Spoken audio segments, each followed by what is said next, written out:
मतदाता सूची के विशेष गहन पुनरीक्षण कार्य के विरोध में 9 जुलाई को प्रस्तावित बिहार बंद पर प्रतिक्रिया देते हुए ग्रामीण विकास मंत्री श्रवण कुमार ने विपक्ष पर करारा हमला बोला। बिहार शरीफ के सर्किट हाउस में संवाददाता सम्मेलन को संबोधित करते हुए मंत्री श्रवण कुमार ने कहा कि निर्वाचन आयोग पूरी तरह निष्पक्ष तरीके से काम कर रहा है। उन्होंने बिहार बंद को विपक्ष की सोची समझी साजिश बताया और कहा कि आयोग का उद्देश्य गरीब वंचित मतदाताओं का नाम जोड़ना और फर्जी व मृत मतदाताओं के नाम सूची से हटाना है, जो सराहनीय पहल है। मंत्री श्रवण कुमार ने कहा कि जब विपक्ष चुनाव जीतता है तो निर्वाचन आयोग की निष्पक्षता पर भरोसा करता है, लेकिन हारने पर उसी आयोग पर सवाल खड़े किए जाते हैं।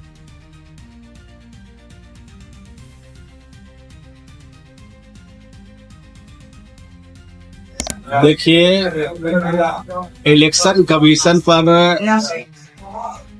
वो अंगुली नहीं उठाना चाहिए। इलेक्शन कमीशन निष्पक्ष एजेंसी है, निर्वाचन आयोग निष्पक्ष एजेंसी है और इस पर अंगुली उठाना, उनके लिए गए निर्णय पर आंदोलन करना कहीं से श्रेयस्कर नहीं है। सुझाव आप दे सकते हैं और सुझाव पर इलेक्शन कमीशन अमल भी करती है और सभी पॉलिटिकल पार्टियों के साथ बैठक भी करती है, जिला स्तर पर करती है, राज्य स्तर पर करती है, प्रखंड के स्तर पर करती है और उस हिसाब से वो निर्णय लेती है और उस निर्णय के आधार पर आगे की कार्रवाई करती है।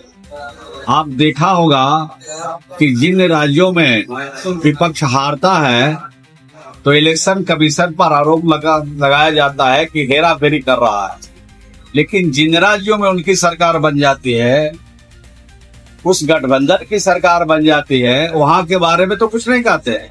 वहां तो नहीं बोलते हैं कि निष्पक्ष चुनाव नहीं हुआ, फिर से चुनाव कराया जाना चाहिए।